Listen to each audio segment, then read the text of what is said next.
Seja bem-vindo ao curso A Teoria Geral do Problema. Esta é a 6ª aula e, neste momento, nós vamos falar sobre um assunto extremamente importante, amplamente estudado ao longo da história da humanidade e muito utilizado. Nosso objetivo aqui é servir você, em especial dar a você que está participando, a você que está assistindo, instrumentalização para que você possa usar, aprender, desenvolver-se com relação ao enfrentamento dos problemas da vida. E uma das coisas que a humanidade mais tem usado é a fé. Eu reitero aqui que o nosso objetivo neste momento e nesta aula não é fazer nenhum tipo de proselitismo religioso, não é fazer menção a nenhuma teologia, mas simplesmente analisar a fé como ela efetivamente vem acontecendo e vem sendo utilizada nesse sentido que é para nós a prosperidade. Então, a fé, as crenças e a capacidade de enfrentar e de vencer os problemas, desafios e também aquilo que você tem como projeto alcançar na vida. Então, nós vamos fazer essa análise hoje, sob esse ângulo, dessa forma, e esse é o nosso objetivo. Eu começo falando aqui para vocês a respeito de um pensamento inicial que é dito já há alguns séculos. Não se sabe quem é que disse isso, mas essa frase, a primeira menção que foi feita a ela foi numa igreja durante a Idade Média, foi encontrado num bilhete de uma pessoa que não se sabe quem escreveu, e essa pessoa parecia muito grata com relação àquilo que estava acontecendo na sua vida, uma transformação, e essa pessoa terminou a sua carta falando a seguinte frase: quem planta fé, colhe milagres. E nós vamos perceber que, embora muito do que nós vamos falar aqui para você hoje tem forte embasamento científico, parece ficar claro e demonstrado que esta frase é muito verdadeira, muito presente na vida das pessoas que partem para resolver os problemas e também para que possam efetivamente buscar algo melhor em sua caminhada. Então, nesse sentido, é preciso começar também fazendo uma explicação que tem a ver com um conceito. O conceito não teológico, mas o conceito bibliográfico do que é fé. Nós podemos também dar um outro nome a este conceito: fé ou acreditar. Mas vamos colocar sob esse ponto de vista, o ponto de vista da fé. O que é fé, de acordo com os estudos bibliográficos, né? Ele vem de uma expressão em latim, fide, e basicamente quer dizer que aquele que a tem uma adesão incondicional a uma hipótese, ou seja, uma coisa não necessariamente provada, e a pessoa que tem isso passa a considerar essa hipótese como sendo uma verdade absoluta, mesmo que não hajam provas ou critérios objetivos de verificar se aquilo é uma plena verdade. Então, ela passa a ter uma absoluta confiança e deposita essa confiança, até mesmo com a sua vida, nesta ideia, ou até mesmo nessa situação que lhe é transmitida, que ele passa a crer, ou seja, ter fé. Então, pessoal, a fé, ela acompanha absoluta, de uma forma que a pessoa não tem a menor chance de dúvida e começa a ter uma série de eventos ou fenômenos psicológicos, e a pessoa vai usando este tipo de coisa como se fosse uma, digamos assim, uma muleta, ou mais do que uma muleta, uma coisa extremamente importante para conduzir a si próprio, ou auxiliar a si próprio em sua caminhada, não é? Então, uma pessoa que tem fé, ela não consegue duvidar. Não consegue duvidar. Se ela duvida, ela não tem fé. Este é o ponto, e este é o ponto que nós vamos usar aqui, sob esse conceito, na sua caminhada como empreendedor, como ser humano, alguém que quer alcançar algo mais na vida. E nós vamos dar alguns exemplos aqui, e um em especial, nós vamos contar parcialmente a história da pessoa deste exemplo. Eu começo aqui fazendo sugestão de livros. Eu vou sugerir 2 livros. Particularmente, gostei muito dos 2. Um deles está muito famoso nos últimos dias, né, em especial nos últimos meses, mas, pelo menos a versão que eu tenho é em inglês. Então, o primeiro livro é do Dave Anderson. Ele fala sobre a fé nos negócios. E ele usa princípios cristãos para defender isso e mostra como uma pessoa com fé, baseado nos princípios cristãos, realmente costuma ter um desempenho maior e melhor. E veja que interessante, né? Eu estou falando aqui de uma maneira muito técnica, mas vamos contextualizar esta situação. A pessoa que tem fé, ela efetivamente, ela está fazendo o quê?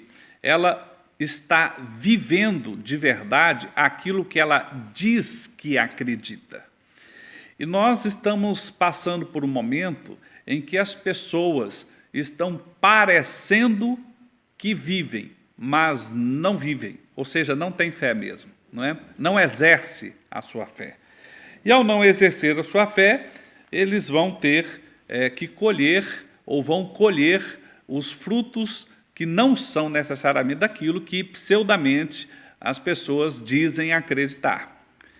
Eu costumo dizer que as pessoas não estão vivendo vidas de verdade, porque dizem ou afirmam, por exemplo, que acreditam em determinada coisa, mas não praticam isso, né?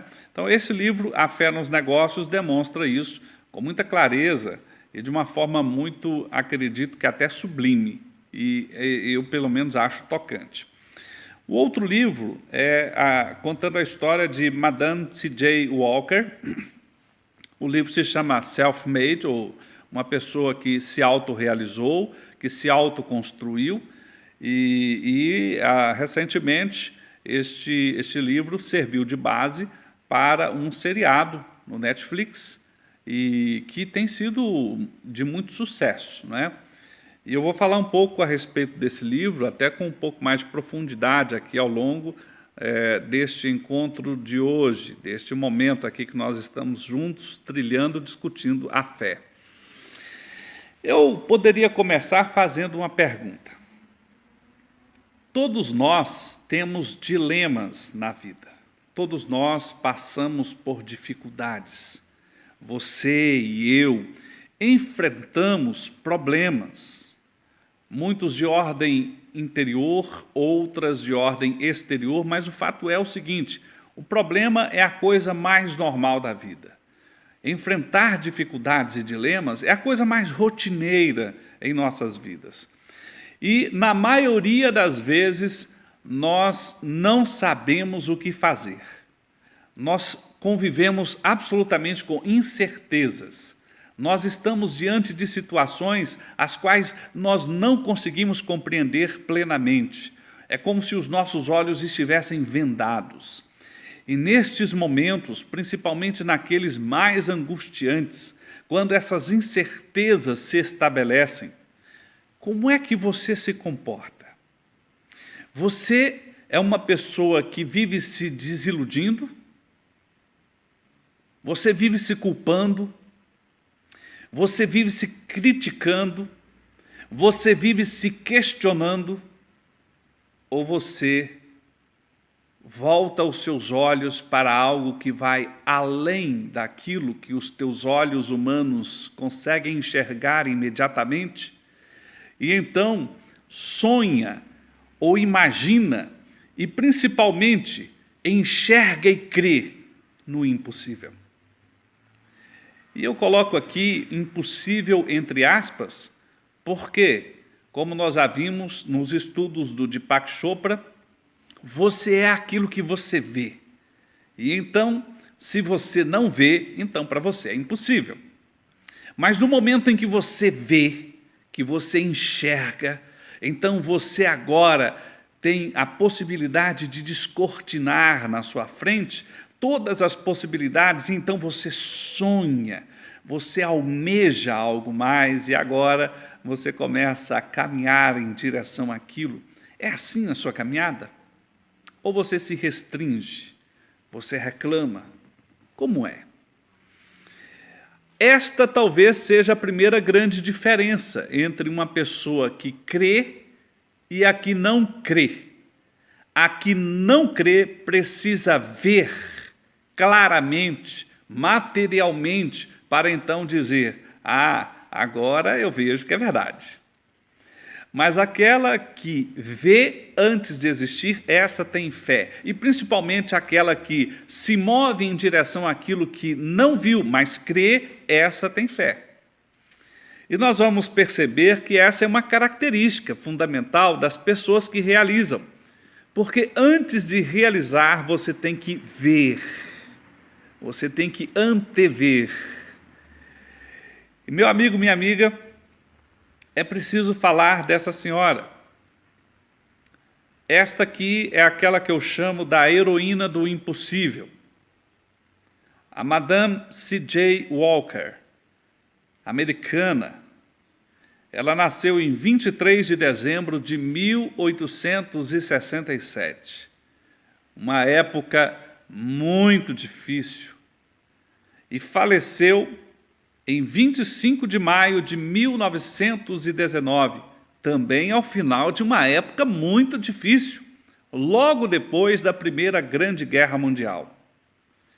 Mas o que impressiona na história de Madame C.J. Walker não é quando ela nasceu ou quando ela faleceu, mas a sua história, que eu chamo de heroína do impossível. Então, vejamos, por exemplo, o que estava acontecendo com Madame C.J. Walker. Ela nasceu nesse estado americano chamado de Colorado. Coloquei aqui em vermelho para que você possa ver a localização do estado, no ano de 1867. Ela nasceu 2 anos depois do fim da Guerra Civil Americana, também conhecida como Guerra da Secessão. Ela nasceu num tempo extremamente escravagista, os pais dela eram escravos, e ela havia apenas mais ou menos 2 anos que a guerra havia finalizado, seus pais eram recém-libertos quando ela nasceu. Então ela nasceu nesse contexto.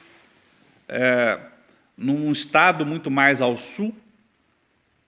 Quem conhece os Estados Unidos sabe dessa história de grande dificuldade para as pessoas de cor negra, principalmente naquele período. E, para deixar de uma maneira mais clara, eu coloco aqui para você que está participando da videoaula, o mapa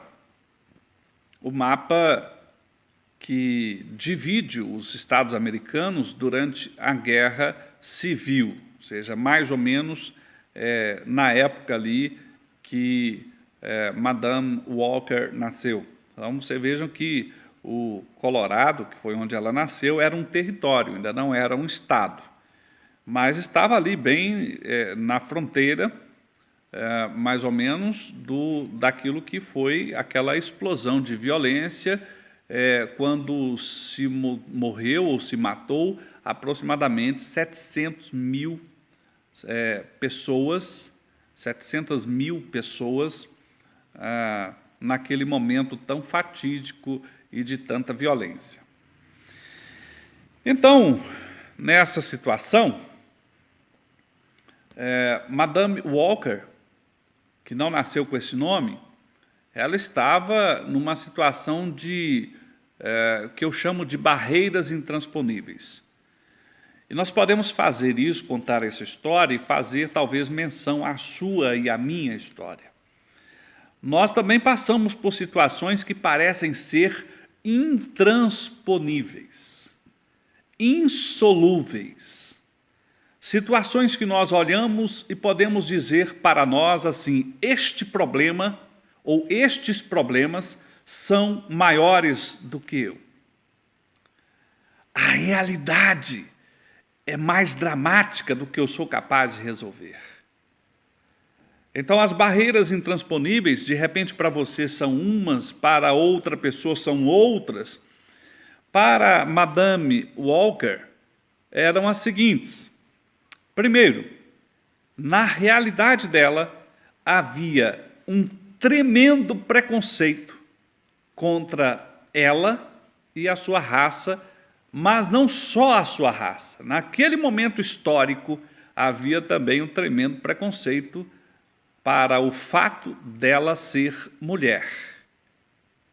Nós estávamos vivendo, portanto, um momento em que as pessoas estavam, de fato, dando muito valor e respeitando apenas uma sociedade masculina. A segunda grande questão é que Madame Walker não tinha dinheiro, não tinha posses, ou, como dizemos mais modernamente, ela não tinha meios de manobra. Seja o que fosse que ela se propusesse a fazer, ela não tinha de onde tirar para fazer. Então, o que ela fez na maior parte da sua vida? Ela era uma lavadeira de roupas e lavava as roupas com as suas próprias mãos. Então, ela tinha grandes problemas, inclusive, com os dedos, com as unhas. Quem já usou anil para lavar as roupas sabe do que eu estou dizendo, né? Então, ela não tinha recurso nenhum. Ela trabalhava muito, sofria muito, mas, na verdade, ganhava muito pouco, mal tinha dinheiro para comer. Ela tinha, portanto, uma segunda grande barreira. Ela tinha também um terceiro grande problema, pelo menos para o seu tempo. Ela tinha enormes dificuldades estéticas. De fato, ela não era uma pessoa aformoseada, ela tinha problemas com obesidade crônica em vários momentos da sua vida, e ela tinha algumas características que, naquele tempo, eram consideradas como características de pessoas não belas. E isso também causava algumas dificuldades nas tentativas que ela fez de crescer na vida. Mas Madame Walker também foi infeliz no casamento. Ela não foi sábia, nesse sentido, no escolher dos amores da sua vida. A bibliografia registra 2 casamentos. Há algumas discordâncias se foram 2, se chegaram a ter 3 casos, se foi 1, mas a maior parte dos biógrafos apontam para 2 casamentos. E nos 2 casamentos ela conviveu com abusos, em especial no primeiro, inclusive abusos físicos, que não teve nenhuma complicação para os seus parceiros, dada a condição da época, mas ela se recriminava muito, principalmente na primeira metade da sua vida, com relação a essas escolhas, né? Ela tinha baixa autoestima naquele momento, e de uma forma até muito compreensiva, até mesmo como nós, muitas vezes, convivemos, né? Nós nos recriminamos, nos olhamos e pensamos assim: puxa vida, vai que eu mereço isso, né? Vai que eu estou merecendo, estou ganhando o que eu mereço, né? E essa situação ela tinha como meio que intransponível, num desses relacionamentos ela teve uma filha legítima e tinha que cuidar dessa filha e, na maior parte das vezes, cuidar da filha com seus próprios recursos. Então, de um contexto geral, Madame Walker não tinha apoio nenhum, nem mesmo da família dela. Ela não tinha apoio nenhum, nem mesmo daqueles que eram parte da sociedade que ela convivia ou da comunidade que ela convivia. Ela não tinha incentivo governamental, ela não tinha incentivo das pessoas, ela não recebia uma palavra de apoio sequer. Muito pelo contrário, as palavras que ela recebia eram de destruição, eram pejorativas, de não merecimento e dizer, fique no seu lugar, porque você é incapaz de sair dele. Isso ela ouviu muito, muito, até ali por volta dos seus 36 anos. E, por fim, quando ela resolveu mudar isso, ela passou a conviver com uma perseguição implacável. Quando ela resolveu dar um basta para essa situação, ela começou a ser perseguida. Como provavelmente, se não aconteceu com você, acontecerá se você resolver fazer a diferença na sua caminhada. Essa situação é o que eu venho aqui chamar de barreiras intransponíveis. Porque por muito menos, a maior parte das pessoas desistem. Por muito menos, a maior parte das pessoas deixam de enfrentar as situações para tentar atingir os seus sonhos, para tentar realizar os seus projetos. Há tanta gente que cansa, que desiste diante de barreiras infinitamente menores. Então, nós podemos fazer uma primeira conclusão sintética e dizer assim: na vida nós temos uma série de batalhas de ideias. No que concerne ao que nós estamos debatendo aqui hoje, que é a fé, as crenças, e como isso nos ajuda a enfrentar os desafios da vida, os problemas da vida, nós podemos dizer que existe um conjunto de ideias ou um conjunto de pensamentos, e como eu já disse em encontros anteriores, você é aquilo que você vê, e você vê aquilo que você pensa, e você pensa aquilo que você deseja. Esse conjunto de ideias gira em torno da segurança e do risco. A maior parte das pessoas quer a segurança. Alguns poucos pagam o preço de se arriscar. Então, olhe para dentro de si próprio. Ouça o teu coração.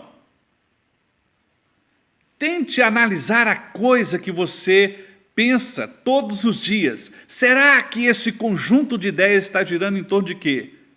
O desejo da segurança ou a busca pelo risco? Eu posso lhe afirmar que, na maior parte das vezes, nós estamos desejando e, portanto, buscando a segurança. Mas isso é altamente problemático, não é? Veja, por exemplo, este gráfico aqui, em que eu posso demonstrar para você aquilo que eu chamo de jogo mental da prosperidade. Então, nesse momento, é importante conceituar o que M.J. DeMarco chama de prosperidade, os sinais da prosperidade.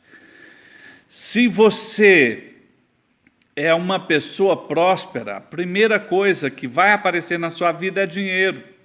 Você vai começar a ganhar dinheiro, você vai ter uma vida econômica diferenciada, muito melhor do que as pessoas ao seu redor, ou pelo menos das pessoas da origem que você veio.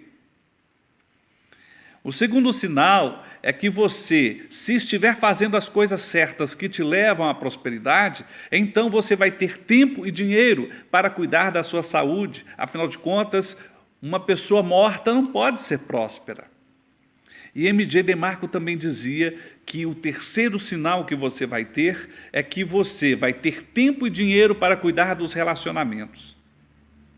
Vai ter amigos, vai ter o melhor casamento, você vai ter uma vida mais saudável, com menos dores, e vai ter os meios de fazer isso ser mais aprazível. Então, nessa busca da prosperidade, nessa busca, você está, na verdade, mentalmente, jogando entre a ideia da segurança e do risco.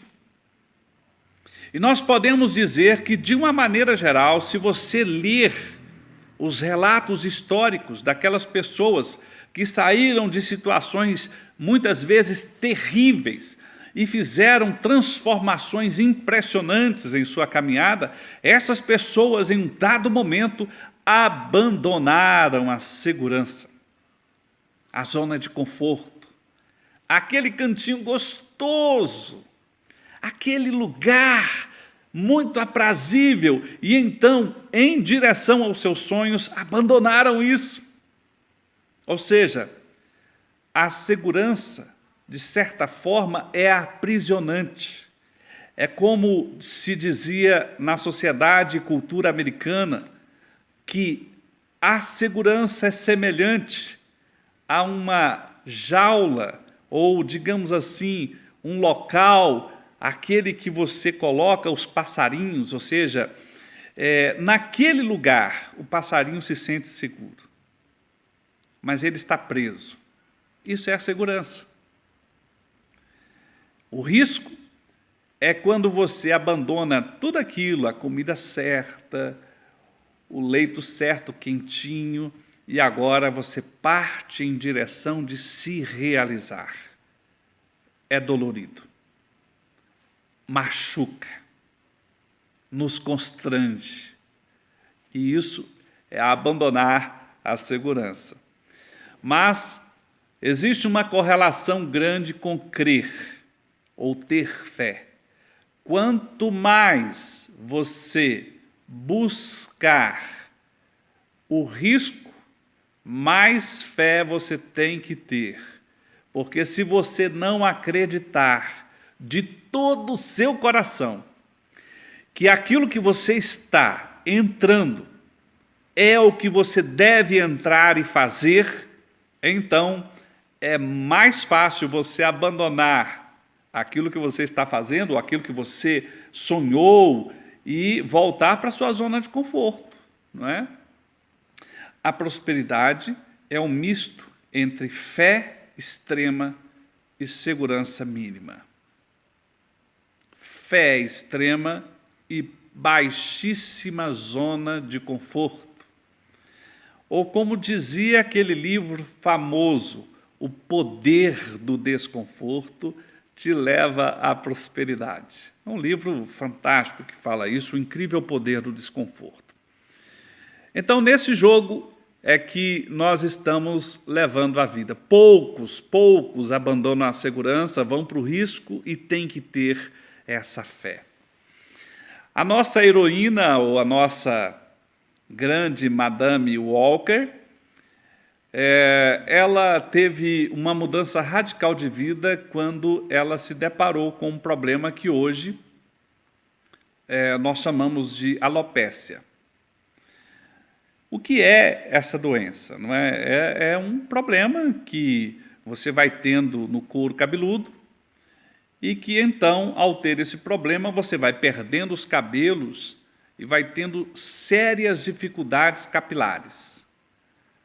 A senhora Walker perdeu praticamente os seus cabelos, e veja que situação, que situação.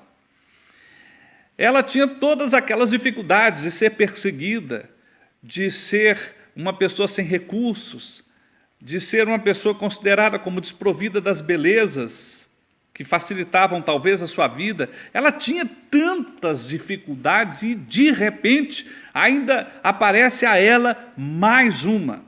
Mas esta dificuldade, que alguns autores apontam, inclusive, que começou com um problema terrível, um problema sanitário, na verdade, que levou a ela a ter muita caspa, muita seborréia na cabeça, junto com um problema de um estresse imenso, e ela ficou assim. Não se sabe exatamente, não se tem tantas provas na época de exatamente se era essa doença ou não, mas o fato é o seguinte, que ela teve algo que hoje supõe-se ser alopécia. E ela, então, ficou desprovida dos seus cabelos, praticamente todos. E, neste momento, surgiu nela uma indignação interna, uma raiva com a situação. E ela começou a bater na mesa, começou a se indignar, como quer dizer, eu não admito mais viver assim. Parece que este problema foi aquilo que destravou nela a chave, ou ativou nela a chave de querer ou ter a intensidade emocional de repente, fazer uma mudança de rota radical na sua existência. E ela, então, foi acudida por uma senhora, que mais adiante nós vamos mostrar. Essa senhora passou a ser, pouco depois, alguns anos depois, a grande perseguidora da senhora Walker, da Madame, ou Madame Walker, como se dizia. Porque ela foi ajudada por essa senhora que havia inventado um elixir, era uma descendente de negra com brancos, né, uma mestiça, e que tinha um bom dinheiro e desenvolveu isso, né, um elixir que ajudava as mulheres negras a acabar com esse problema e voltar a ter um bom cabelo. Então, durante um tempo, ela foi ali como serviçal, lavava a roupa dessa senhora e tal, e aí ela cuidava do seu cabelo, e o seu cabelo voltou ao normal, e ela tentou ser vendedora, e então aquela senhora a humilhou. Veja bem, você não pode fazer, você não é bonita para fazer isso. E nesse momento, ela se indignou novamente e pensou, quer saber? Eu sou capaz, eu vou inventar, eu vou fabricar um elixir para cabelos de mulheres negras, e então nós vamos mudar essa história. E eis aqui o elixir capilar, de crescimento capilar, de cabelos negros, de Madame C.J. Walker, como era a sua época na latinha, como era na sua época. Essa foto aqui foi tirada de um panfleto da época, anunciando justamente o elixir dela, e para que ela pudesse vender, ela teve que trocar de estado, e ela foi para uma cidade chamada Indianápolis. Né? Lá em Indianápolis, ela começou a sua carreira. E então, essa mudança aconteceu em 1904, e em 1905, ela começou a fazer esse processo de fabricação, de tentativa, de melhoria, e em 1910 ela chega, então, em Indianápolis. E veja, em 1905, quando ela começou a comercializar os seus produtos de uma maneira extremamente fragilizada, de uma maneira extremamente simples, ela já tinha 37 anos. Talvez você não consiga entender muito bem o que isso significa, mas significa muito. Porque a expectativa de vida de uma pessoa neste período era muito baixa, muito, muito baixa. Não é? Hoje, de repente, você olha e diz assim, poxa, a expectativa de vida, nossa, aqui talvez algo em torno de 76 anos, não é? Dependendo do país, um pouco mais ou um pouco menos, mas é uma expectativa de vida que, à época de Madame Walker, era impensável, impensável. As pessoas viviam muito menos. Então, ela estava ali, aos 37 anos, já praticamente mais de meio caminho andado na sua vida, e agora pensando assim, eu sonhei, e eu creio no meu sonho, e eu vou abandonar tudo isso, vou abandonar minha história, vou abandonar meus parentes, eu vou abandonar a minha cultura, eu vou abandonar o lugar em que fui criada, eu vou abandonar tudo isso e vou viver esse sonho. Será que você teria essa capacidade? Será que você teria essa coragem? Sem nenhum recurso, sem nada? Será que você teria a capacidade de partir para realizar o que você sonha apenas porque você acredita nele? E você teria a capacidade, numa sociedade que joga contra você, e você, sem os recursos e com uma filha, parte em direção a isso? E foi o que ela fez, não é? E foi o que a maioria das pessoas não fez. E é o que talvez muitas pessoas, se não a maior parte das pessoas, não faz. Eu e você conhecemos certamente muitas pessoas que tiveram ideias brilhantes, que sonharam com coisas maravilhosas e executáveis, mas elas pegaram esses sonhos, guardaram numa caixa, colocaram um cadeado e jogaram a chave fora. É isso que a maior parte das pessoas faz.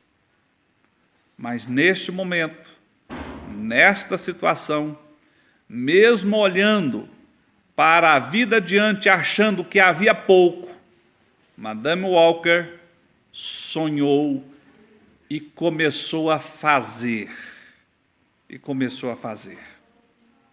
Você está vendo aí a imagem daquela que foi a primeira indústria. Alguns autores apontam que este prédio, em 1910, foi comprado por $10.000, o que na época era uma pequena fortuna.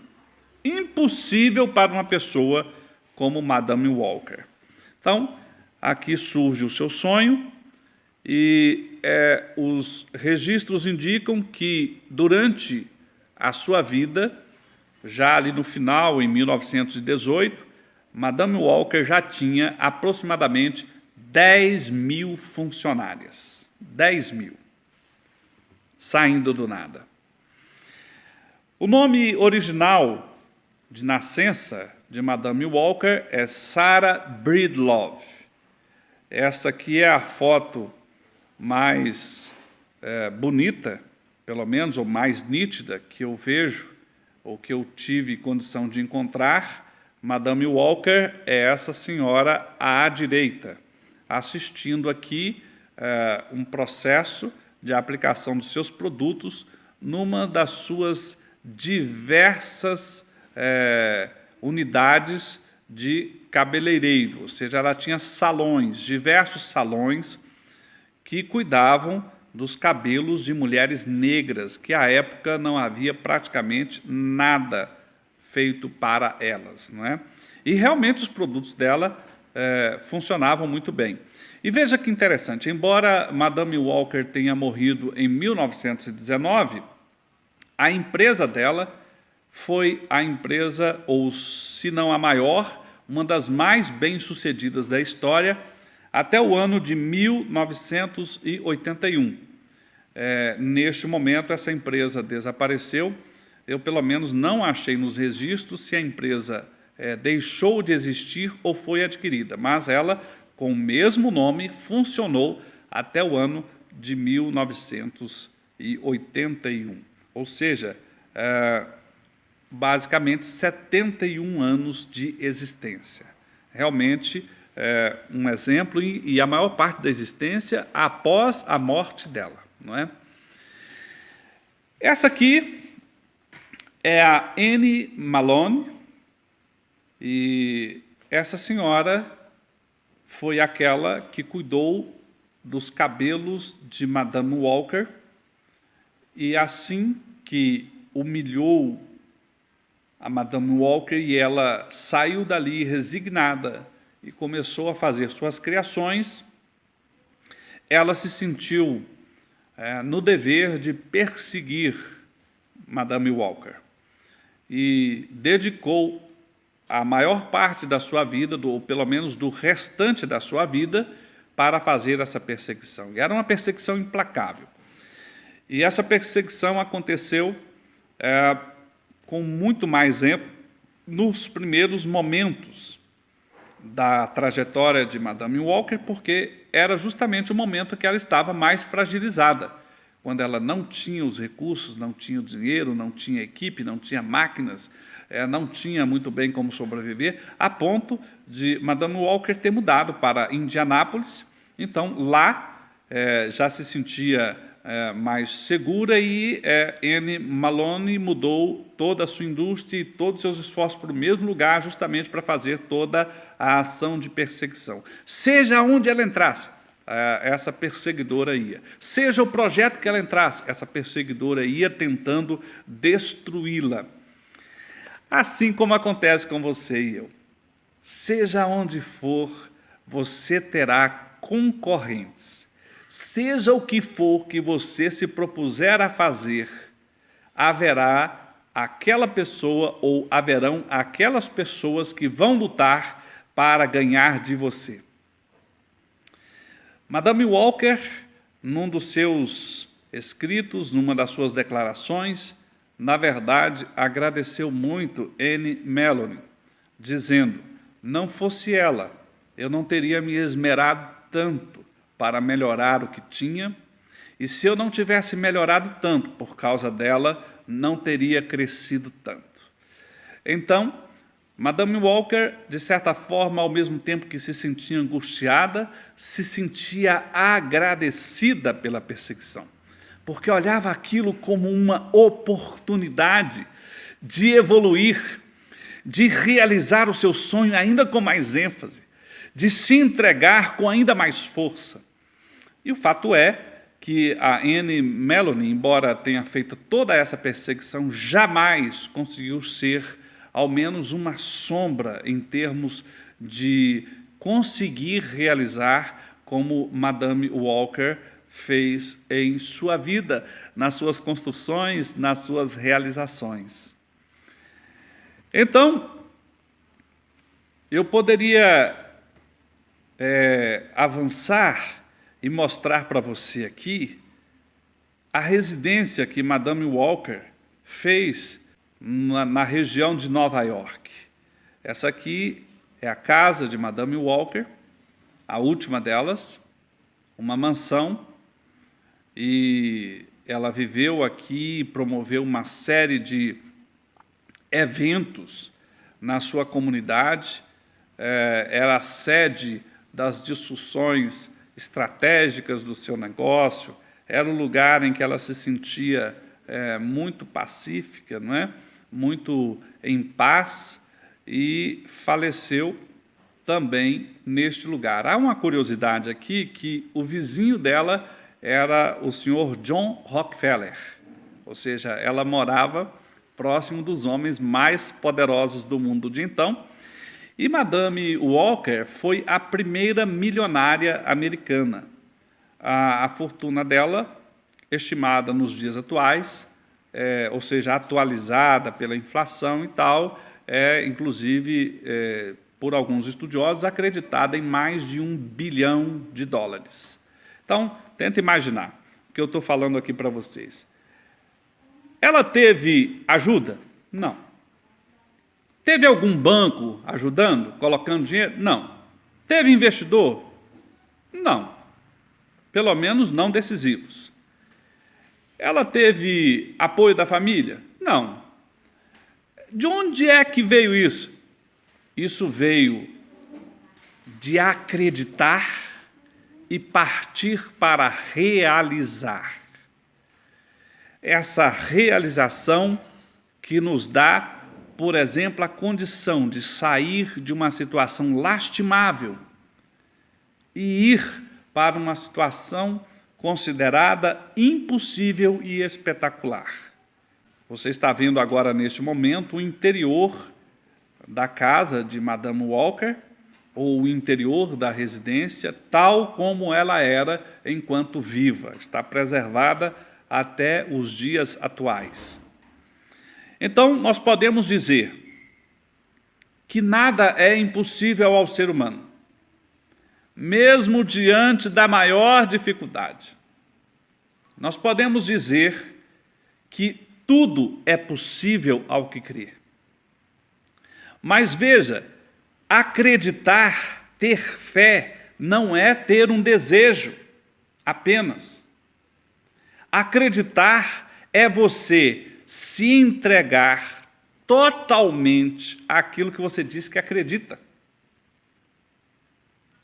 Agora olha para os seus sonhos, olha para os seus projetos, olha para você dentro de si. Você realmente acredita, ou seja, você realmente tem fé no que você está fazendo? Porque se você tem, você está se entregando por inteiro. Você não está fazendo coisas mais ou menos. Você está indo lá e fazendo tudo. Está entregando o seu coração todo, mesmo que a realidade atual diga que aquilo é impossível. Foi isso que Madame Walker fez.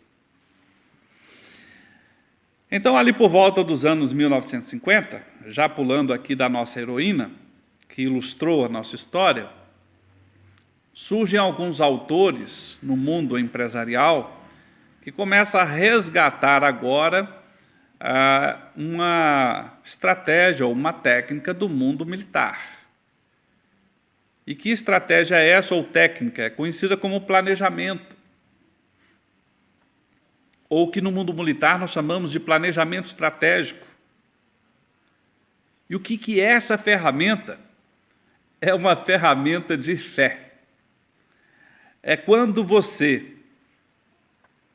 premedita o que pode acontecer e premedita o que você vai fazer para obter o melhor daquilo que pode acontecer. E você começa a construir aquela realidade que você se propôs para ter para si. Isso é o ato de se antecipar. Isso é o ato de crer. É quando você olha o que não existe e começa a preparar as coisas, separar os recursos, juntar as pessoas em torno daquilo que você designou como o projeto que deve acontecer. E interessante que o planejamento estratégico nasce com aquilo que a Acker chama de filosofias. E as filosofias nascem daquilo que na antiguidade nós chamamos de sabedorias. Então nós podemos dizer e devemos dizer sobre o que é a sabedoria. O ato de saber, ou a ciência do saber, ou a forma que você usa para saber, e então, ao saber, você sabe fazer acontecer. Mesmo que a realidade hoje pareça não ser aquilo que você se propôs a fazer acontecer, mas você vai lá e faz, entende? Acontecer. Então, sabedoria, tecnicamente, nasceu de um termo grego chamado sofia, que é uma linguagem filosófica. Filosofia, como você sabe, e já falado aqui anteriormente, é a busca da sua verdade, simploriamente explicando. Então, nós estamos falando de buscar o conhecimento, um conhecimento que nós percebemos como sendo vital, decisivo para as nossas realizações e para a nossa vida, o que influencia na nossa vida e nas pessoas ao redor, e principalmente aquilo que aos milênios as sociedades dizem que vem de um ser supremo, aquele que sabe tudo, conhecimento do todo, até mais adiante daquilo que eu consigo enxergar. É o Deus, o ordenador, se você parar para prestar atenção, a sociedade, de uma maneira geral, seja ela qual for, tem sempre algum tipo de espiritualidade, algum tipo de religião. É o que antigamente se chamava de perfeição do conhecimento. E veja que essa perfeição do conhecimento tem a ver exatamente com aquilo que eu não consigo enxergar totalmente, então, aquilo que eu julgo como verdade absoluta, mas eu não consigo enxergar totalmente, então eu creio. E quando eu creio, eu faço aquilo que creio, mesmo que isso represente perder a minha vida. É com essa ênfase, é com essa questão que existe a fé. E no planejamento estratégico, nós temos 4 tipos de saberes sábios. Ou seja, saberes que têm a ver com filosofias, que têm a ver, portanto, com fé. Se eu quiser fazer algo especificamente bem-sucedido, a filosofia sempre nos diz que a primeira coisa que eu tenho que definir é para que eu sirvo. Porque ao ser humano tudo é possível, não é? Tem muitas pessoas que me perguntam, enquanto consultor, olha, tal coisa dá certo, tal coisa dá dinheiro. Eu falo assim, puxa, tudo dá dinheiro, tudo dá certo. Mas a maior parte das coisas não dá certo para mim. E eu quero dizer uma coisa para você, você é capaz de tudo, mas a maior parte das coisas não vai dar certo para você. E por que não? Porque talvez você não tenha as habilidades, você não tenha o comportamento certo, você não tenha o conhecimento certo. Não é possível ao ser humano saber tudo, então você precisa dizer os nãos da vida. Você precisa se concentrar naquelas poucas coisas que você vai realizar bem realizado. Então você tem que se perguntar, olha, o meu propósito de vida é o quê? No planejamento estratégico é o mesmo que você responder qual é a missão da organização, ou se você fizer um planejamento para você, é o mesmo que você responder assim, a minha missão pessoal é essa. E é interessante quando você faz aquilo que é o seu propósito, você faz melhor, você faz mais profundo, você faz com mais condição de fazer acontecer, as pessoas reconhecem, parece que você atrai do universo as coisas favorecendo que aquilo dê certo. Então, se você não define o propósito, você é um perdido na vida. Porque você vai tentar um monte de coisa e vai acabar não realizando nada. A segunda filosofia é quando você define as regras da vida, da sua vida ou do seu negócio. Eu queria dizer a você que está assistindo aqui, que uma vez definidas essas regras, não faça disso um pedaço de papel apenas. Julgue tudo o que você está fazendo na sua vida, se aquilo tem a ver com as regras que você julgou como relevantes. E se a resposta for não, pare de fazer. Isso é ter fé. Ah, professor, mas a oportunidade é boa demais, só dessa vez eu vou quebrar essa regra. Não faça isso. Viva de verdade o que você está se propondo. Porque se isso é sabedoria, esta é uma boa filosofia. Terceira filosofia, a definição do destino. Você sabe aonde quer chegar? Já imaginou aonde você quer estar e como você quer estar daqui a 20 anos, 30 anos? Porque se você não imaginar, provavelmente você não vai planejar. E provavelmente você vai viver uma vida ao sabor do vento. Se o vento soprar para a esquerda, você vai para a esquerda. Se o vento soprar para a direita, você vai para a direita. Você não é uma pessoa de caráter se você não tiver senso de destino. Você não é uma pessoa que consiga ter um projeto sólido se você não souber para onde é que você está levando a vida. É isso que no planejamento estratégico nós chamamos de visão do futuro. A visão de futuro não é uma coisa, uma frase bonita que você escreve e talvez coloca no quadro. Não, é fruto de muita transpiração, de busca para imaginar o futuro provável, de imaginar as consequências de cada coisa e olhar para si e se responder, diante de tudo isso, onde estão as oportunidades, o que quero fazer? E agora você começa a saber o que você deve fazer. E por fim, tão importante, talvez mais importante que todas as outras, mas é a última coisa a se fazer, é você fazer a definição do negócio da sua vida, ou a definição do negócio da sua organização. Em outras palavras, como é que você vai fazer para prosperar fazendo essas 3 primeiras coisas? Como é que você vai fazer para ser uma pessoa próspera fazendo os teus sonhos acontecer? Lembre-se, se você está fazendo algo próspero, você vai ter acesso a dinheiro. Você vai ter dinheiro e tempo para cuidar da sua saúde. Você vai ter tempo e dinheiro para cuidar dos relacionamentos. Como é que você vai fazer, na prática, de forma premeditada, para conseguir ter essas 3 coisas, dinheiro, saúde e bons relacionamentos?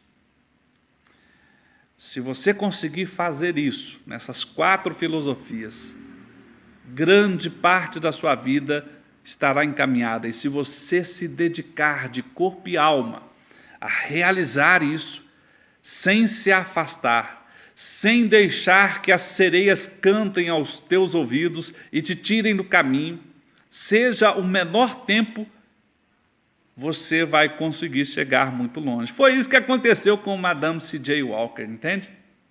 Foi isso. Num dado momento, ela parou de ouvir o canto das sereias. Num dado momento, ela sonhou um único sonho e ela se dedicou totalmente, mesmo que esse sonho parecesse impossível, mas a ela lhe parecia lógico, a ela lhe parecia prazeroso, a ela lhe parecia honroso, a ela lhe pareceu ser algo sábio, portanto, algo que valesse a pena se entregar. Totalmente, inteiramente. Meu amigo, minha amiga, talvez nós precisamos fazer algumas perguntas centrais nesta aula. E talvez você devesse se fazer uma pergunta.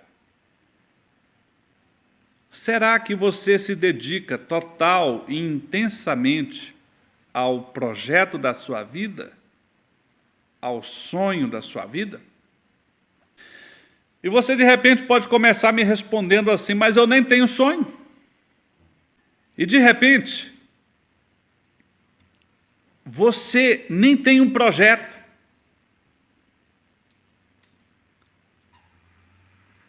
Você não está sonhando. Você não está imaginando. Me desculpe, mas você vai começar a viver ao sabor do vento. Você vai estar vivendo, talvez, os sonhos de outras pessoas, porque você não sonhou. Por favor, primeiro sonhe. Mas quando você acreditar nesse sonho, quando você tiver fé nesse sonho, mesmo que o mar esteja revolto, mesmo que haja uma tremenda tempestade, mesmo que tudo pareça não te favorecer, mas se você crê, e se for sábio, e se realmente isso que você criou não foi uma estultice, Então, prossiga. Vá adiante. Não me sai da memória a história da corrida das formigas. Uma determinada formiga com um problema em uma das pernas gostaria muito de ganhar essa corrida. Mas ela tinha um problema na perna. Era impossível para ela. Mas ela se inscrevia todos os anos, e em um determinado ano ela se preparou muito mais, fez mais exercícios e se inscreveu. Esse ano eu vou, esse ano eu vou. Chegada a hora da corrida, ela estava num dos últimos lugares. A formiga chefe deu o sinal e todas as outras começaram a correr e ela também. Mas aí começou a chover, gente. Você tem noção de como a chuva é perigosa para uma formiga? Uma gota de água é muito maior, na maioria das vezes, do que a formiga. E as formigas começaram a gritar: olha a chuva! Olha a chuva! E as formigas começaram a correr para os seus abrigos, mas aquela ali estava tão determinada que ela continuou. Ela insistiu. Ela foi adiante. Subiu o morro. E quando chegou lá em cima, que parou de chover, e ela ganhou. Então o mestre de cerimônias sai do seu abrigo,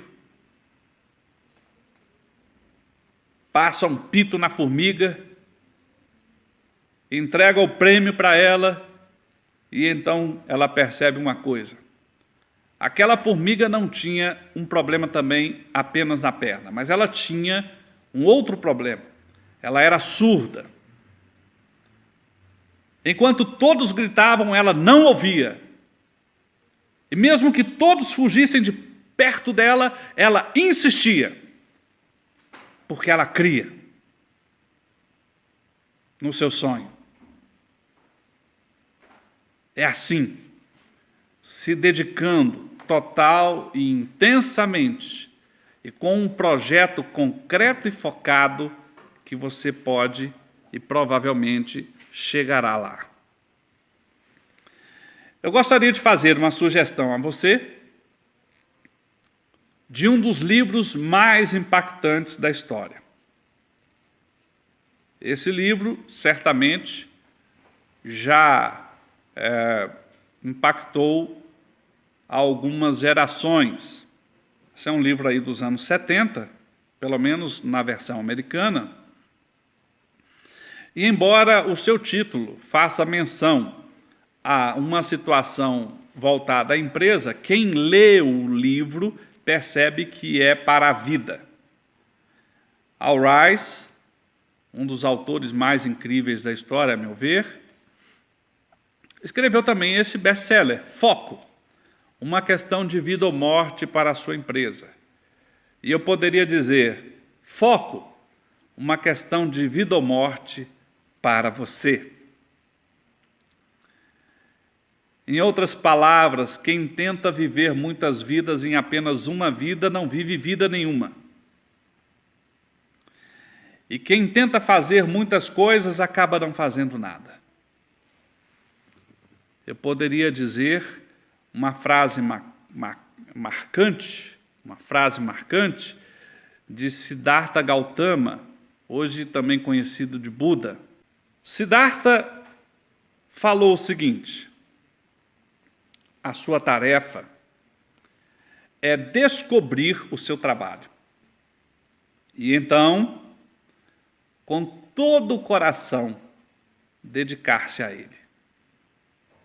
Ou, em outras palavras, nós podemos dizer: olha, em sua caminhada aqui na vida, não tente ter tudo e não tente fazer tudo. Descubra o que é que você deve fazer, qual é o propósito da sua vida. Mas quando você descobrir, então, faça o seguinte: abra mão do resto. Não importa o tamanho do risco. Faça tudo o que tiver que fazer. A sua vida girará no entorno disso. Tão importante quanto o Siddhartha Gautama é um herói brasileiro, Ayrton Senna. Nas corridas de Fórmula 1, certamente não são os brasileiros os grandes valorizados, mas ele foi o campeão que foi. E nos diz o seguinte como conselho, inclusive pouco antes daquele fatídico acidente que tirou a sua vida. No que diz respeito ao empenho, ao compromisso, ao esforço, à dedicação, não existe meio termo. Ou você faz uma coisa bem feita, ou você não faz. Em outras palavras, Ayrton Senna chegou, ele era o pato feio da história, tudo dizia para ele não ser o que ele queria ser, mas ele creu. E ao crer de verdade, ele não permitiu se desviar do seu propósito, ele se entregou. Mesmo com todos dizendo, não vai dar certo, você não é capaz, o seu carro é o pior, entenda, não há dinheiro suficiente. E então, ciente do tanto que ele iria se entregar, ciente do tanto que ele desejava ardentemente, mesmo não tendo o melhor carro, a melhor estrutura, mesmo não tendo as melhores condições, mesmo sendo de um país que não tem tanta valorização neste tipo de corrida, ele realizou, e foi o que foi. Assim como Madame C.J. Walker. Na caminhada da vida, poucos têm fé. Fé é realizar o impossível a partir de um sonho que se crê. Em outras palavras, tudo é possível ao que crê. Eu termino citando para vocês esse incrível livro do M.J. DeMarco, um dos autores mais celebrados da teoria da prosperidade. Ele é fantástico, esse livro, não é? E eu sugiro a você que você o leia urgentemente. M.J. DeMarco é um jovem ainda, vivo, e eventualmente faz algum tipo de palestra, dá entrevistas, mas realmente, ao ler a sua obra, é impressionante como nos dá uma grande lição de vida, digamos assim. Eu espero ter servido você, espero que o conteúdo de hoje tenha mostrado para você o quanto é necessário você filosofar, buscar a sabedoria, fazer as suas escolhas e, a partir daí, crer nas suas escolhas. E se a sua escolha for sábia, então, mesmo no momento da maior escuridão da vida, você vai continuar em direção aos sonhos e vai realizar esse sonho de uma forma magnífica, porque a energia presente dentro daquele que crê é capaz de mover uma montanha de lugar.